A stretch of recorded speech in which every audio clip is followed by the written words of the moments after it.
Good afternoon, everyone. I'm Paige Pierce. I'm the CEO of Families Together in New York State, and I'm happy to welcome you to our fourth town hall for 2024.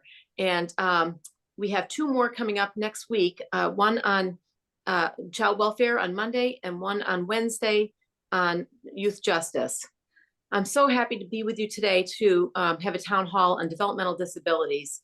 For those of you who have attended in the past, you know that our commissioner at OPWDD has been extremely responsive and helpful in listening to families and young people about our concerns and being really responsive. So we're really pleased to have her with us again today.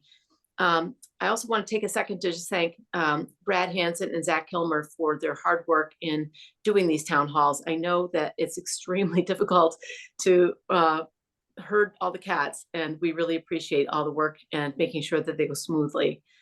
And don't forget that on the 19th of March, we have our Family Empowerment Day. That is when everybody comes to Albany and has an opportunity to listen to speakers and to meet with legislators about our policy priorities at Families Together. So please put that in your calendar. And if you're coming from a place where we have a bus coming, please plan to get on the bus. You can check our website for all the details on that. So today we also, usually we have the chairs of the committees, the Developmental Disabilities Committees in the Assembly and Senate. And Assemblywoman Seawright has had to join us by video because she had a conflict. So I'm going to turn it over to Brad, right? And then we're going to have the Assemblywoman's video play first. Yeah, so Zach's ready to cue that up. Go on ahead.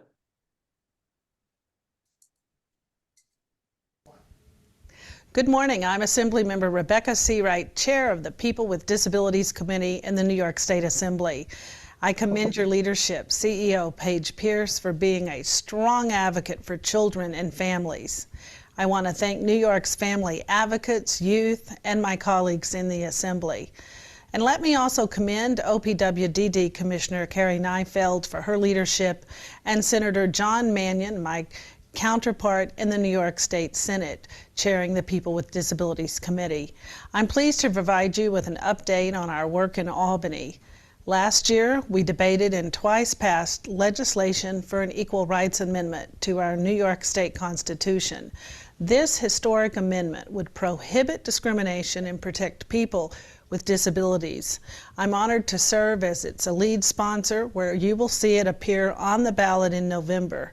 Voters will be able to decide the state's Equal Rights Amendment fate on their ballots. Together, we can finally secure the protections that all New Yorkers deserve.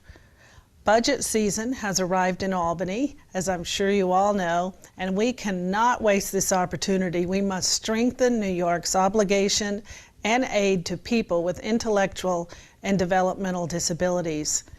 We can start by addressing the very important DSP workforce crisis. Costs are increasing at nonprofit agencies, wages are staggering, and the best workers are fleeing for better paying jobs. This is unsustainable and unacceptable, and it hurts the New Yorkers with IDD who depend on DSP services. Growing up, I had a beloved aunt with severe challenges, and while she had a loving family to care for her needs, we learned firsthand how vital professional support is to the well-being of those so dear to us. That's not accessible for many New Yorkers with disabilities and their families. First, we're advocating for a 3.2% cost of living COLA, so provider agencies can recruit and retain urgently needed staff, and you'll see that in our One House budget that we'll be voting on next week.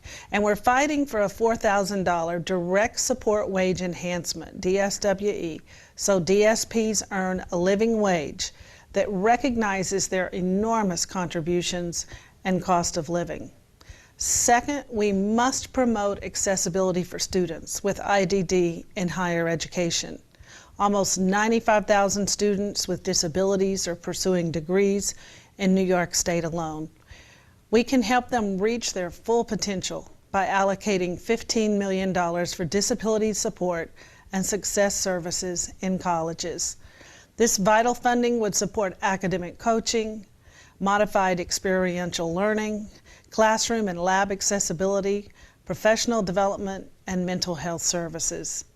And third, we need to support home and community care by rejecting cuts to the CDBAP program, boosting funding for independent living centers, and securing funds for the Access to Home program.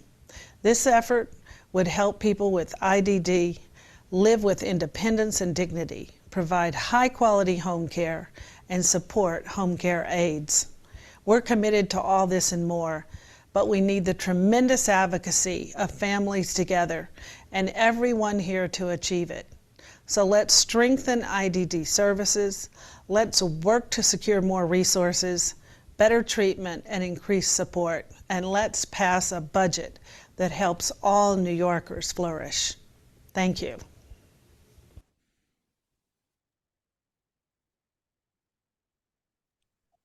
We're So really now grateful. pass it over. Oh, go ahead.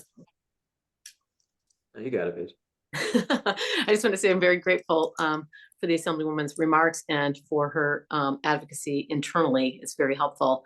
And Commissioner Carrie Neifeld has announced that she's going to be leaving OPWGD. So we are both sad and grateful and happy for her for the reasons, because we know that Families Together loves to have families come first.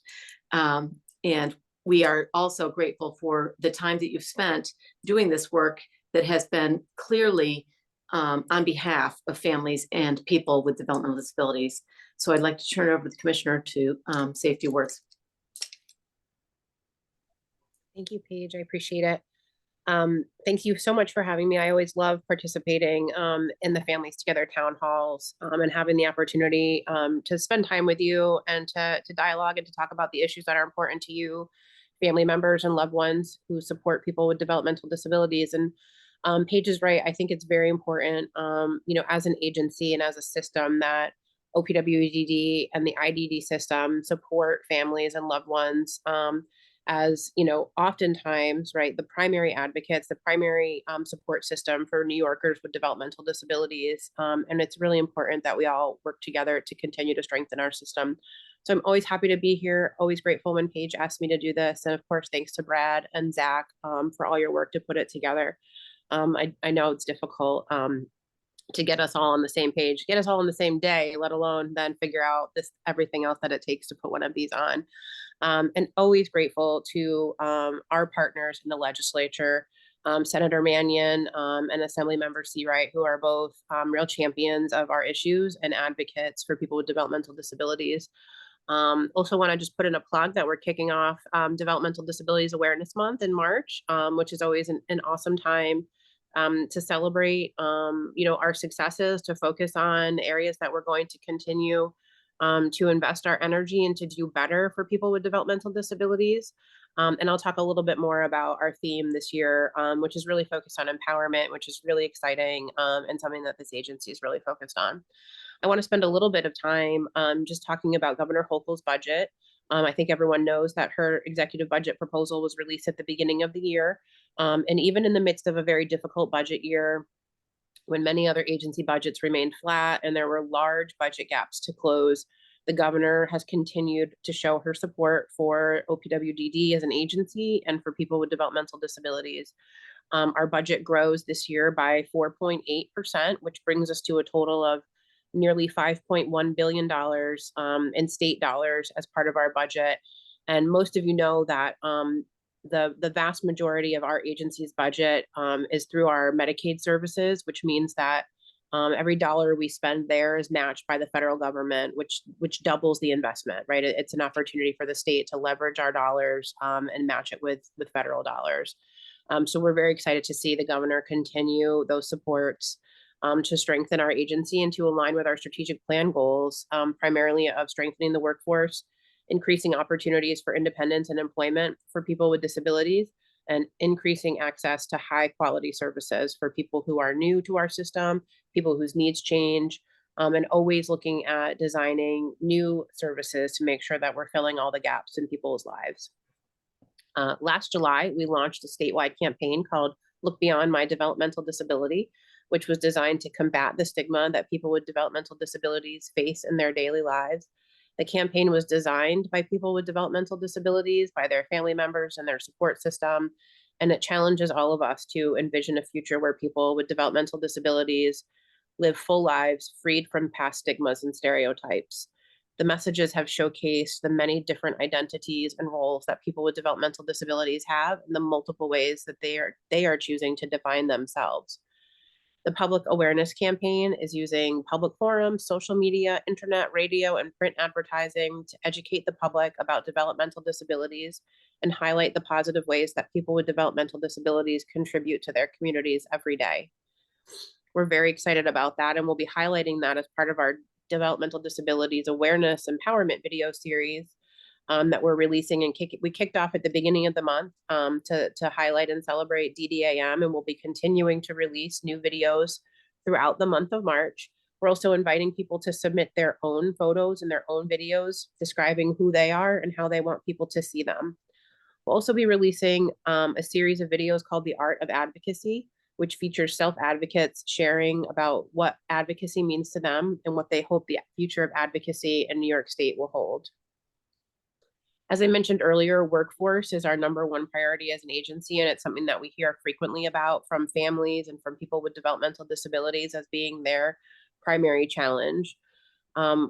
We have invested a significant amount of money over the last several years. We dedicated over $1.25 billion of our American Rescue Plan Act funding toward helping to promote recruitment, retention, and workforce support initiatives. This includes our very successful partnership with the National Alliance for Direct Support Professionals, which has been offering a micro-credentialing to DSPs.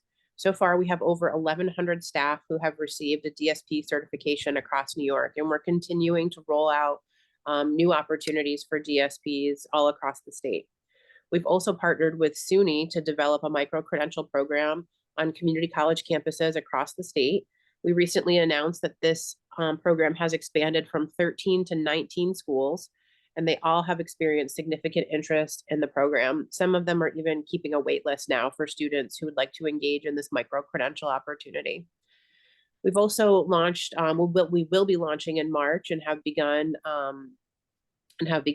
preparing for a marketing campaign that was developed through a work group of people with disabilities, their family members, DSPs, our providers, all dedicated to elevate and grow the direct support workforce. The campaign will be launching this month, and we're very excited for you to see those materials. So those are a few of the highlights, quickly that I wanted to mention. I know that you guys have some great questions queued up, and I'm excited for the opportunity for us to talk today. Yes, thank you so much, Commissioner. Thank you for your comments, and I think you're right on, and especially on this point of workforce. You can see a sign behind me. I have posted to the wall, workforce on wait list. That's been the banner cry of this network and many other advocates across New York State. The idea that we really need to support our workforce and make sure that families don't experience wait lists, especially for young people. Time moves so differently than it does for adults. Every moment counts. And we hear from families all the time that developmental stages change over just 3 months, 6 months of waiting for services. So I really appreciate your comments about that and your focus. And I'll stop off my soapbox and get ready for our amazing ambassadors who volunteered to ask questions today. I'm going to queue up Katie. You're first. Go on ahead. Thanks, Bradley, and hi, Commissioners. Good to see you. So I'll introduce myself. My name is Katie Fave. I am a sibling of my brother, 4 brothers. My brother Paul lives in a residence in Nassau County, Long Island. He's lived there in the same home for 32 years now, with the same agency, and it's gotten supported through OMRDD throughout his lifetime. We appreciate all the support that he's gotten. I want to first thank you for your dedication to our family members. We will miss you. You've made a positive impact to move OPWDD forward in a short time, and just please know that we appreciate it. My comment and question is regarding, families as advocates. Since we're the advocates and the voices for many New Yorkers with developmental disabilities, who cannot advocate for themselves, we're looking forward to having the Office of the Ombudsman program starting soon. The Ombudsman, like in other organizations, is an office that's meant to be independent and advocate for the needs of individuals and families. The program for people with IDD comes from hard-fought advocacy to make things better for those with intellectual and developmental disabilities. Given that OPWDD has issued the request for proposal for the Ombudsman, thanks to it passing last year in the governor's budget, what do you see as the desired outcomes for families? And how can we make sure that the Ombudsman is truly independent, listening to families and self-advocate voices, and has the power and oversight to effect change and to hold the system accountable when advocacy is needed and problems arise? So, Katie, it's disappointing that the members of the legislature aren't here to also participate in this question, because Yeah. I'm very limited in what I can say. As you referenced, the RFP is open. It's a competitive RFP. So I'm really limited in my ability to talk about the Ombudsman program, really keeping my comments to exactly what's in the request for proposals. So I think most folks know that an Ombudsman is a person who helps to resolve conflicts and concerns. But the Ombudsman does not have regulatory authority. They will operate under a contract with OPWDD. They will be responsible for reporting to OPWDD certain metrics related to their activities, and working to assist people with developmental disabilities to address concerns, complaints, and preserve their rights within the system. Unfortunately, I'm really uncomfortable saying much more than that in answer to this question. And I really do apologize. I'm not trying to be obstructive, but we do have a competitive process that's at play. And there are very specific rules around what I can say, and potentially, sharing too much would jeopardize the whole procurement and set us back. So I Yes. just, I So I apologize. understand that, and I know that having the legislative piece to respond to this, as we planned ahead for, would have helped. Can I ask how, and again, this isn't prep, but if you don't mind, how does it work when it's under OPWDD and the oversight is OPWDD, but it's considered an independent ombudsman in the language? Can you answer that? Yeah, I don't feel comfortable, Katie, and I'm sorry. And Okay, it's no, possible that's that I okay. can, and I just don't want to jeopardize the procurement. So, we could have more conversations once the procurement is closed, and there's an ability to talk freely, but, anything that I say here, could be potentially, jeopardizing a competitive procurement process. And I'm very sorry about that. Absolutely understood. And again, I will just say thank you. Again, I'll just take 2 seconds then to say, when I mentioned before about what you've done to move OPWDD forward in a short period of time, I know that we have always been, asking for more and concerns, and it's been a very difficult time, post-COVID, since you've come into your position. But families really do appreciate all the different aspects that you have been able to move your team forward with,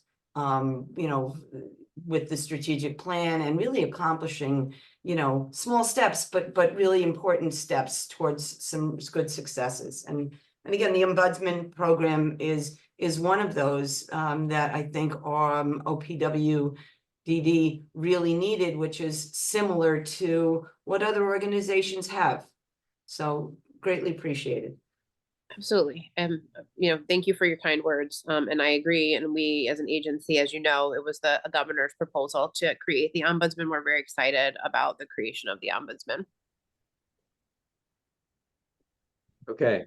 Thank you so much, Commissioner. Thank you, Katie, for your question. And to the point about following up with legislators, it sounds like maybe Katie, that's something we can do in our follow-up to Senator Mannion and Assemblywoman Seabright, and to discuss a little bit more closely with them some of the key themes in your question around independence, and being very, very faithful to the voices of families and individuals in the OPWD system.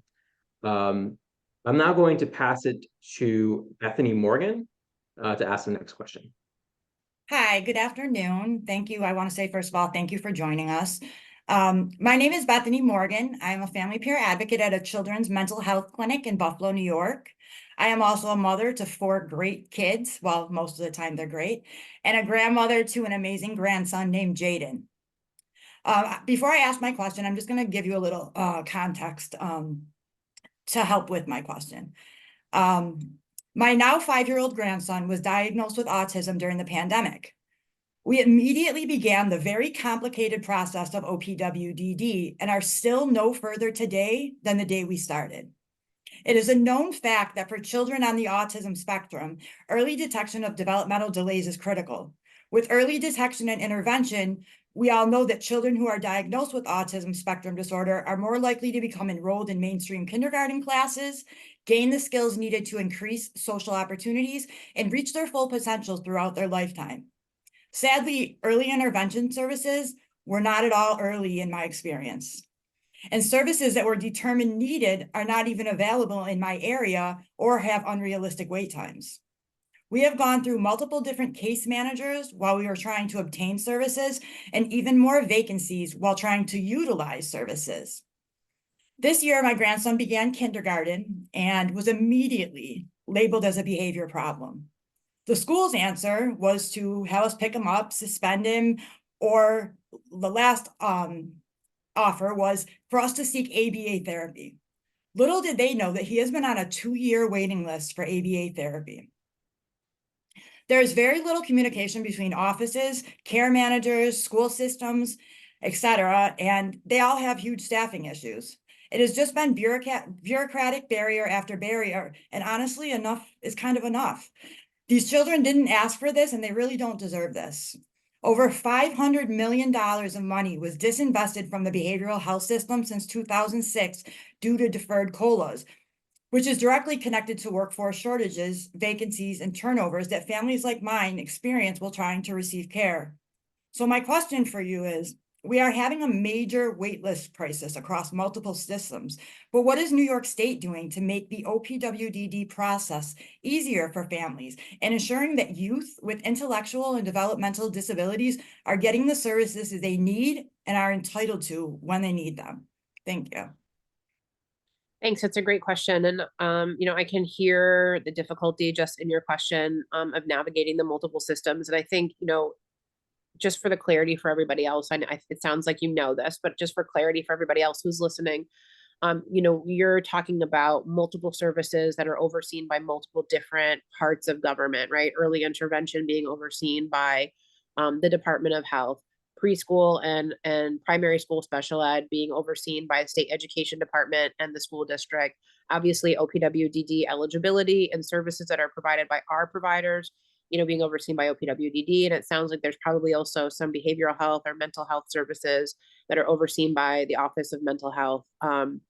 So it can be really difficult for families to navigate those multiple systems that all have different requirements, different application processes, and that's it. I can see how for families navigating, it appears as if there's just no communication, and we're just sort of all operating in vacuums. I can promise you that there has been a concerted effort under Governor Hochul's leadership to change that, for the agencies to be working much more closely together, which does not mean that that we're doing it perfectly or that there are not challenges. There are also very different requirements for each of our systems that are often, prescribed directly by law that we all have to live within. But we are working very hard to make sure that our systems and at the local level, that our agencies are coordinated and communicating to make the lives of people trying to access services easier. I can say for us at OPWDD that we are doing a lot to try to enhance accessibility so that people understand how to access our system, how to access necessary services, and to make sure that we're enhancing the services that are available to people related to access. Usually the first step for someone who's entering the OPWDD system is to encounter our front door process, which is where people learn about our services, learn about what the eligibility process is, get connected to the various care coordination organizations in their regions that will help them to move through the process. We have done a lot in the last year to 18 months to try to enhance that process. We've created simplified front door videos that are now posted on our website. They're also available in Mandarin and Spanish and will be translated into other languages so that there is, linguistic competence to those videos that help walk people through in a simple way. We're making more and more information available in plain language because we know that our systems are complicated, and that even for the most seasoned advocates and seasoned parents to navigate our systems can be very difficult when you're looking at regulatory language and administrative directives. So we're working very hard to make sure that everything is in plain language so that people can understand very clearly what the next steps of the process are. As I referenced, we're trying to improve language access across the board so that communities of all different cultures can access in their primary language the information that will help them navigate our systems. And we're working very closely with school districts to help families navigate those services that are available within school districts. And then also to help students who are transitioning out of the school system and into the OPWDD system.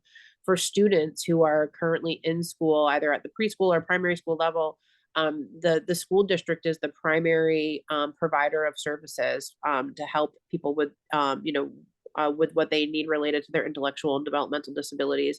We do have services that are available to help wrap around families and make sure that families have the support they need. And obviously for kids under 3, working closely with early intervention is really important too. There was legislation that was passed in 2022 that requires us to process applications and provide eligibility determinations within 120 days. So we've been working very hard to comply with that law. And things that we have done is updated our tools to help track eligibility and assessment and authorization activities. That allows us to comply with that time clock and communicate very clearly with care coordination organizations and with families where people's applications are in process.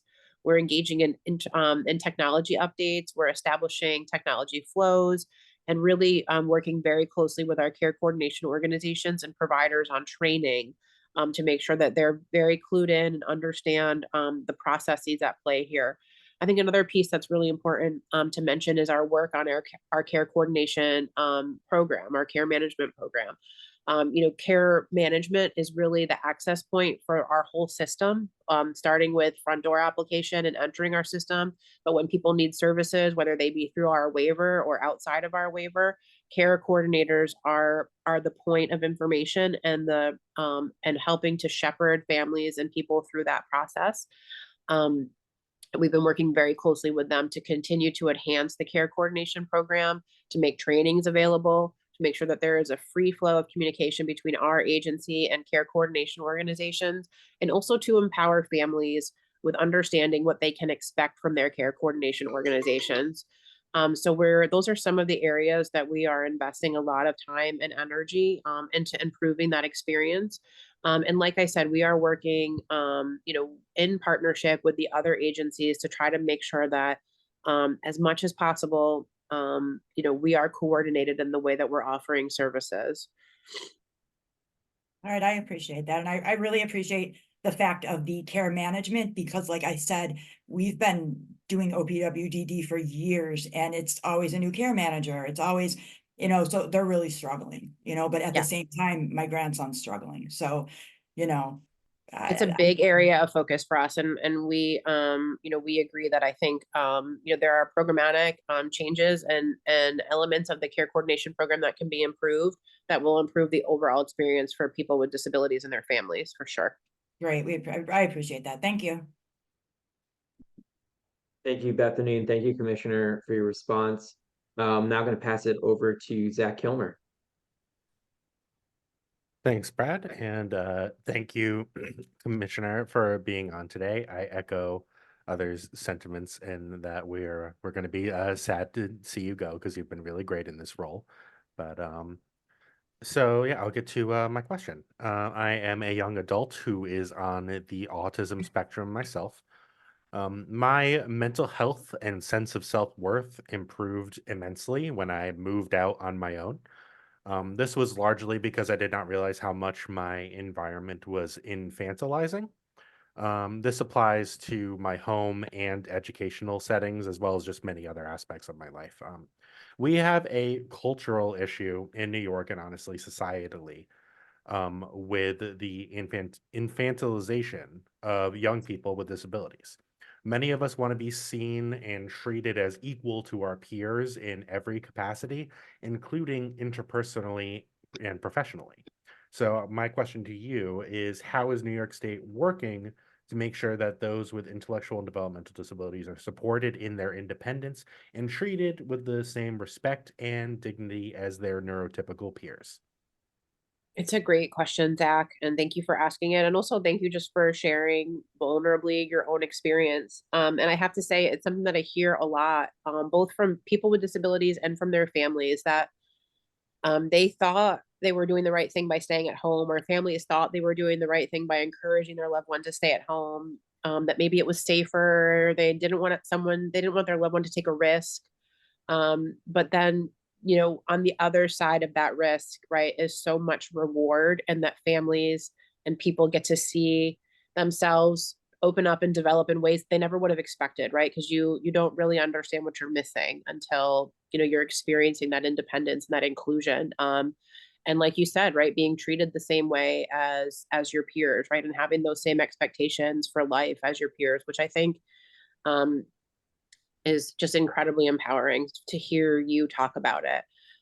So I guess what I would say is, I think we're working on multiple levels. One is just by talking about it, right? I think having forums where we're having dialogue like this, where we're talking about, where self advocates are empowered to talk about their expectations out of life, and that we as an agency are able to affirm and say yes, right?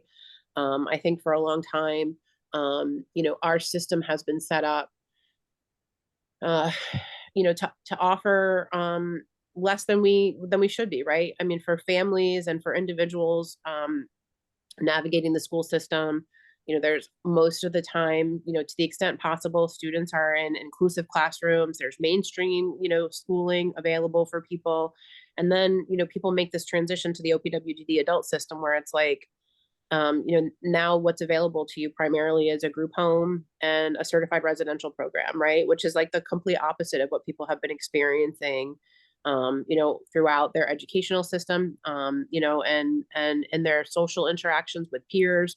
So we're really working hard to just expand the continuum of opportunities. There's a lot of people who want something different than a day program, who don't want a certified residential program, who don't need that level of support, maybe need some level of support, but not that level. So we're really working hard just as a baseline to set the expectation of maximum integration, maximum inclusion, maximum opportunities for independence for people with disabilities, the same way anybody, right, neurotypical or without a disability would want. So just starting to try to reframe the opportunities that are available for people, not taking anything away. That continuum is really important. There are some people who need certified residential. There are some people who need to have site-based day programming. We just want to make a bigger continuum so that everybody has the option that works for them. One of the ways that we're doing that in the governor's budget proposal this year is the Employment First proposal, which she has committed in her State of the State address to signing an executive order to making us an employment first state, which really means that we're setting the bar at, we believe that employment is an achievable goal for almost everybody with a developmental disability, even the most profound developmental disabilities. It's about finding the right opportunity. It's about understanding what a person's goals and desires are for themselves. But that we set that expectation right out of the gate, which assumes, right, integration in a community, independence in living. So that's one of the ways. And there's also money behind that. The governor is supporting that with $7 million that will be available to disability service providers to help, to help with doing things like training, to talking about this mindset shift.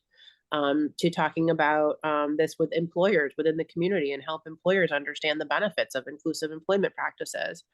I've mentioned in my opening remarks about our anti-stigma campaign and really, providing a forum for people with various types of disabilities to talk about who they are beyond their disability. When you see me, maybe you see a person who has Down syndrome, but actually when I see me, I see myself as a worker, as an artist, as a student, as a performer, whatever it is that I'm passionate about.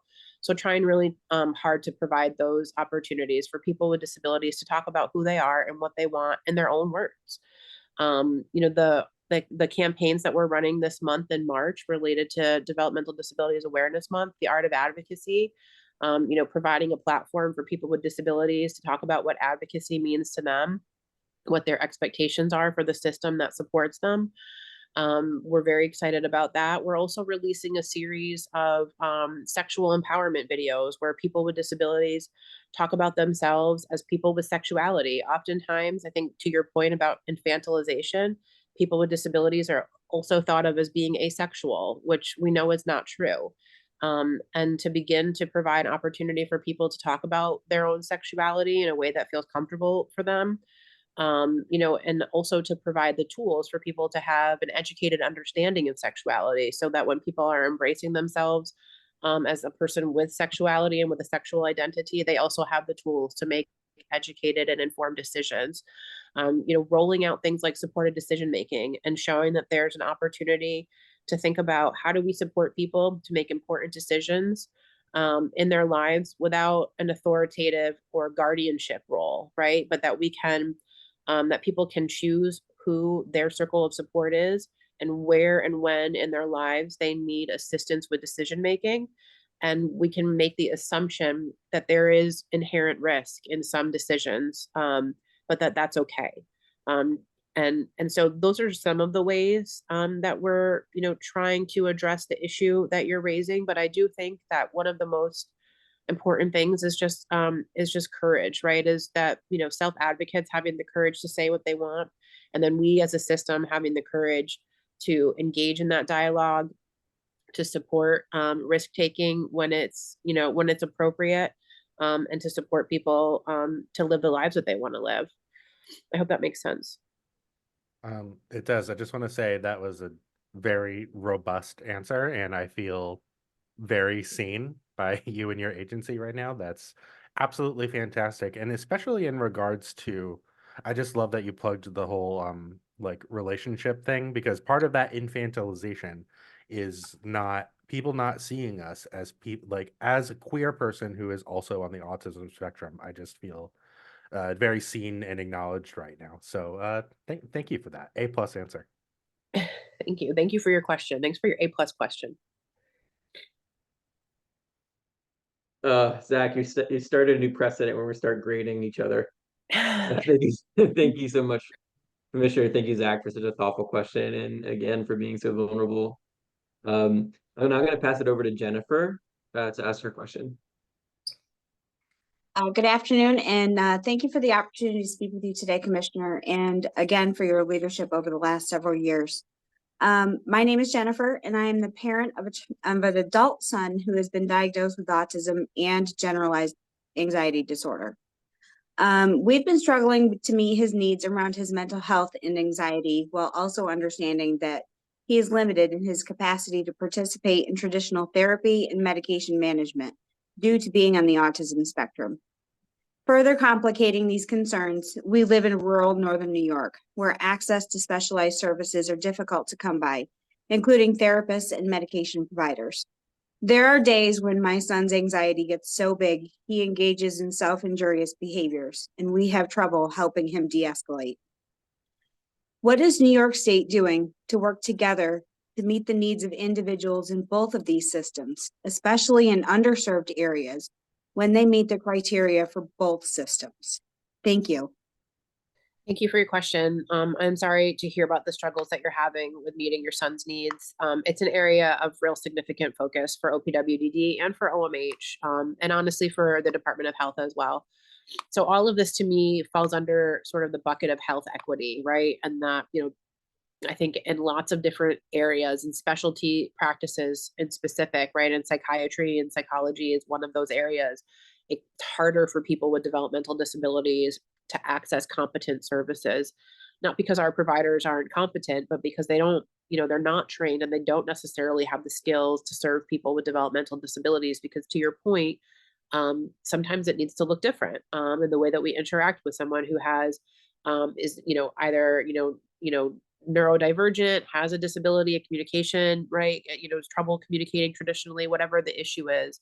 We need, people who are skilled in being able to meet those needs. And then I think adding on top of it, the rural nature of your question makes it even more difficult. And that's something that I think across the board, rural communities are struggling with, whether they, whether there's a person with a disability or not. So we are trying lots of different ways, lots of different avenues, working very closely with the Department of Health to try to raise up these issues related to health equity, to begin to raise up the issues of training for professionals, for practitioners and multiple systems. We just had recently, we hosted, the Department of Health does 4 times a year what they call a grand rounds, which is an opportunity for doctors and nurses to meet with the Department of Health's Commissioner, Dr. McDonald, to talk about emerging issues in the medical field.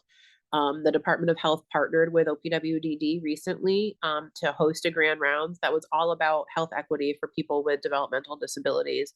And it was just the beginning, right? It was scratching of the surface of some of the challenges that people with disabilities face when trying to access medical care. And like I said, I bucket psychiatry and psychology and behavioral health under that bucket of medical care.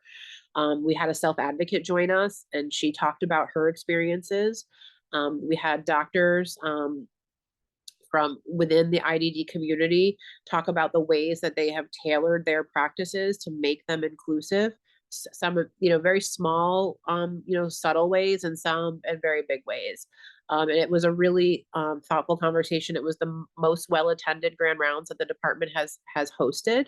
And I think that shows that the medical community is looking for this information. So we're going to continue to work with the Department of Health on how we can build on that success and make sure that we are offering trainings, all the way up to including thinking about things like when people are in medical school, how can we incentivize people to seek this type of training? There are some small programs across the state where medical schools do that, and dental schools, it's another area, of equity. And there are some dental schools who are also doing that. So we're definitely looking at ways that we can incentivize that type of work, which is sort of like, the big systemic issue that we're trying to solve. I think on the ground, right, for people who are experiencing this every day, that's not a very satisfying answer, but I think it's important. So I wanted to sort of start with that. But we are doing, very specific things, especially in partnership with OMH, to try to break down those silos. I think people are aware that the governor over the last 2 years has invested over $1 billion into the mental health and the behavioral health system. Our partners at OMH have been rolling out various different opportunities for different types of assistance, different types of therapies, different types of interventions, housing opportunities, different ways that the behavioral health system can reach people in need. And at every step of the way, OMH has partnered with OPWDD to make sure that those opportunities have an element of serving people who are dually diagnosed, and not just in a token way by saying, people with dual diagnosis are eligible for this, but in really targeted and thoughtful ways. For several of their programs, they have offered, modified opportunities, where they've changed the requirements to make sure that they're suited to people with developmental disabilities, where maybe someone without a disability would need 6 months of treatment, but someone with a disability would need 9 to 12 months of treatment. So they're really being thoughtful about how they're trying to tailor those opportunities to make them suitable for us. So over the course of the next year, there will be a lot of new opportunities coming out from the Office for Mental Health that are really geared towards people with developmental disabilities. And we've been in partnership with them in crafting those opportunities all along the way. We're also doing several things on our own. We're participating in a telehealth study. So speaking to the rural nature of your question, telehealth is something that we have seen explode since the beginning of the pandemic. And I think it can be tricky for us in the disability system because, telephonic and video is not always the best medium to reach someone. But we are participating in a study with the National Center for START Services, which is a crisis program for people with developmental disabilities.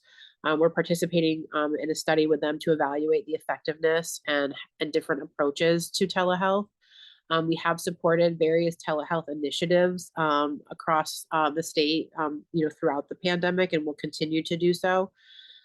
We are making sure that we're training our care managers so that they're investigating all opportunities. Again, in the rural area, we have different programs so that we have Article 16 clinics that provide various therapies. We have an opportunity for providers, to work outside of those clinics in communities when necessary. So we're making sure that that opportunities like that are broadcast and widely known. We're looking at the rates that we pay for some of those services to make sure that they're adequate. And we're looking at various different initiatives, like I said, with multiple different agencies. We're doing a study with our local mental hygiene directors across the state to understand the gaps at a local level in services for people with dual diagnosis. We're working closely with OMH on 988 to make sure that 988 services are tailored to people with developmental disabilities as well. We are working in partnership with OMH to launch dual diagnosis programs in various areas of the state so that there are more intensive treatment opportunities for people who need them. And that's just a few of the examples, but it is absolutely an area that we are focused on and that we know remains a problem. And certainly, I guess I would say to you and also to the grandmother who asked me the earlier question, that if you're experiencing like in your day-to-day lives challenges with accessing services and you need some additional assistance from our regional offices, then that's I'm sure that Families Together can provide you with that contact info if you don't have it, but please reach out to our regional offices. That they're there as a resource and they can help make sure that the care managers are pointing families in the right direction and making sure that they're that they're providing accurate information about what's available.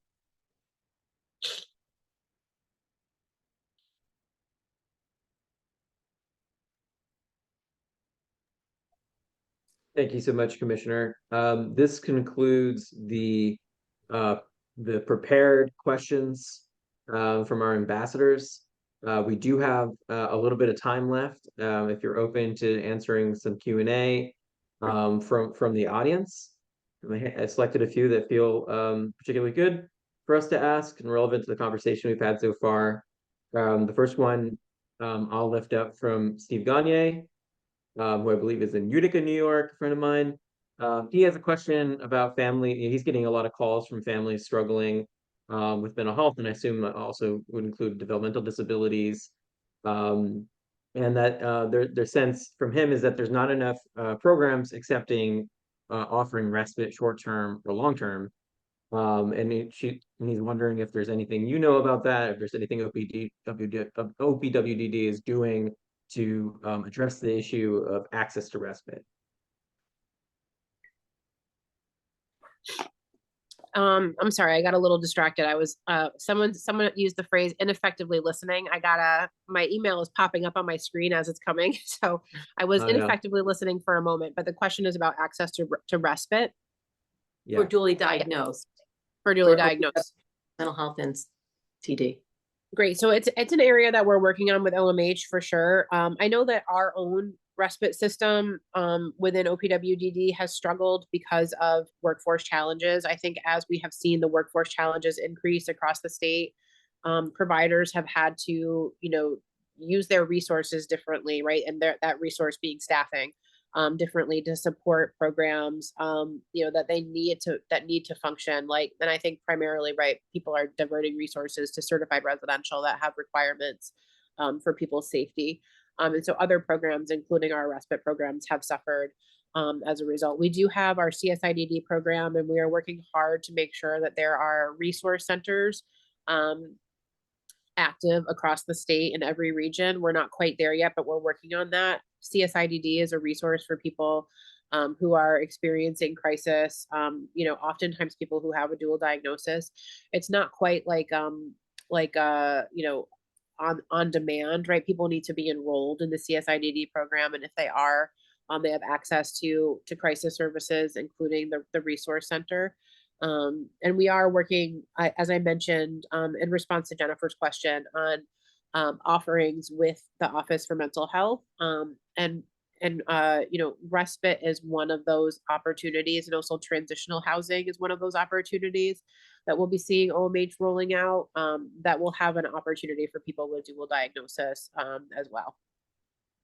Sorry about my ineffective listening there. No, you've been effectively listening. It's been a long hour, so we appreciate your attention. I'm going to lift up another question, and Zach's telling me I can do this by answering live. Thank you for your technical assistance, Zach. From Joseph Monasteri. His question's about housing, so I feel like maybe that's a good segue. And specifically around how Long Island doesn't seem to be getting the same level of housing resources, especially in Nassau County, as maybe other parts of the state. I wonder if you could comment on that. I mean, it would be interesting to know more specifically what type of housing resources. There are various types of housing programs. What I can say, generally speaking, is that we are constantly looking at our footprint, both in the certified settings and non-certified, through our integrated supportive housing program, to understand what's available. Anytime that we see a gap in what we need, we prepare opportunities, the competitive opportunities for development. Our integrated supportive housing program provides opportunities for supportive housing, independent supportive housing. That's a competitive process.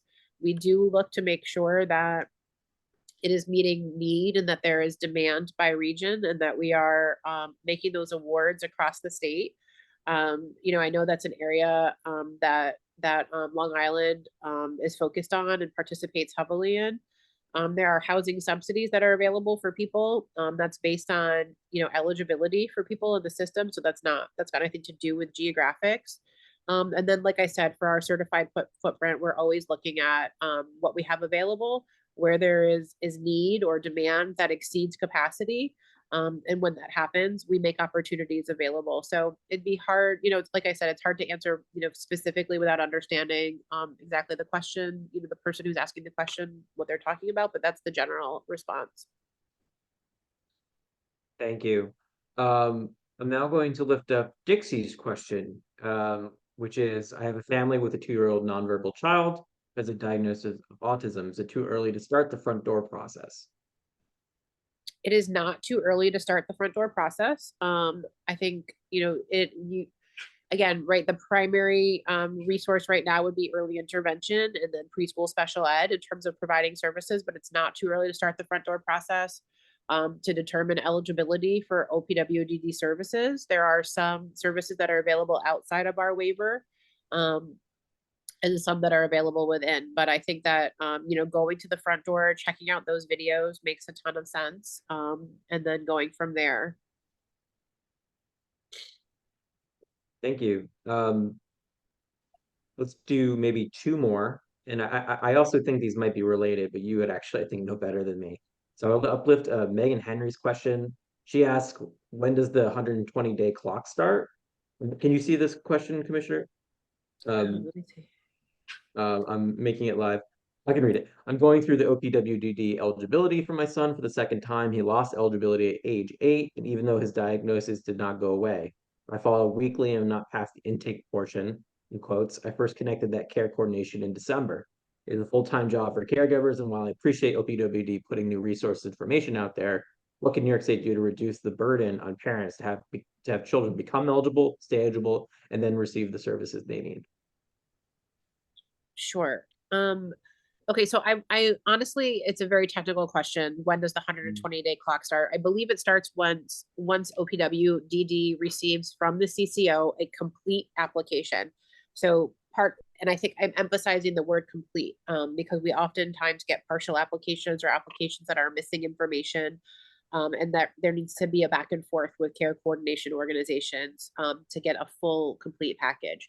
That's an area that we are working to improve on by providing training to the CCOs to make sure that we're receiving complete packages when we get them, so that can reduce the burden on families. CCOs, your care management organization, and our front door staff are available as resources. The care managers are supposed to be working closely with families to shepherd them through the process, assisting, wherever possible, and getting the records, getting the information, the assessments, the testing, whatever is necessary to form that complete package. I recognize that the process to determine eligibility is, requires a lot of information. But the reason that it does is because it entitles a person, to a wealth of resources that are available to them for a long period of time. So it's important that we have, a really robust process to determine eligibility. But we are working, at every step to try to reduce that burden on families. And, like I said, care managers are the primary, assistants there. We do have, like I said, front door staff. And we can follow up with families together to get you the absolute answer to when does the 120-day clock start, if I was wrong. Thank you so much for really, I think, taking that live, taking a lot of these questions live. We can take all these questions and pass them along to you. But with our last minute here, I think I just want to open it up to you, Commissioner. This will be I think this may be the last time that you're ever in this space with us in this capacity.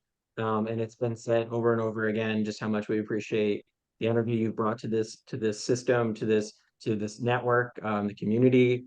And we're deeply appreciative of all of your passion and energy and willingness to learn from us and vice versa. So anything you want to say as your last time as commissioner at a Families Together Townhall?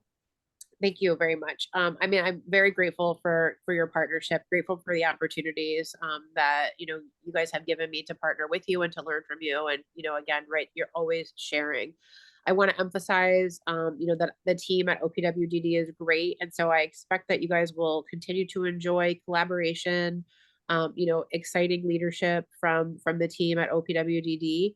And I will be, rooting for everyone from the sidelines. And although maybe in a different capacity, hoping to stay involved with the system, in a different way as I transition to, to being more at home with my family. So it's been incredibly gratifying, 2.5 years. I'm excited about the next 4 months that I continue to work at the agency and with all of you. And I do expect that you will continue to enjoy great partnership from the agency after I'm gone. So thank you very much. And thanks everyone for your kind words. Thank you so much, Thank you so Commissioner. much. Bye, everyone. Bye. Thank you.